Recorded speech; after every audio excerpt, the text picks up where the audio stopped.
une partie des votes qui se fait à main levée dans l'hémicycle. Donc il n'y a que la présidence en fait qui, depuis le perchoir, elle a une vue qui fait que elle voit bien quand il y a plus ou moins de bras levés. Et si elle a un doute, elle demande un assis debout. Et sinon, elle compte. Et sinon, c'est les votes scrutin public, donc avec les boutons qu'on a à nos pupitres. Et là, on va savoir qui a voté quoi. Et on va retrouver ces votes sur Internet. Quand il y a des scrutins publics, on peut... Par exemple, moi, j'avais donné une délégation de vote à un de mes collègues quand j'étais absente pendant ma pause maternité. Du coup, pour des scrutins publics, eh ben, il peut y avoir plus de votes que de présents. C'est un groupe qui peut demander à ce que tel article ou tel amendement soit voté en scrutin public.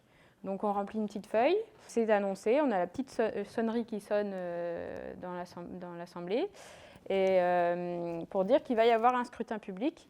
Et donc en général, comme on sait qui a voté quoi, et que là c'est comptabilisé, c'est là où on voit du coup sur le panneau le nombre de votants pour, contre. Et en général, quand il y a un scrutin public annoncé, là on voit que ça rapplique dans l'hémicycle.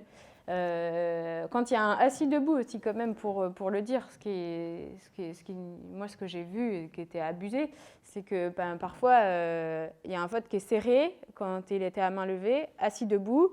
Et là, on voit donc tous les macronistes qui sont debout et tous ceux qui arrivent, qui étaient dehors et qui arrivent pour se remettre dans leur rang pour être sûr qu'ils puissent gagner le vote, quoi.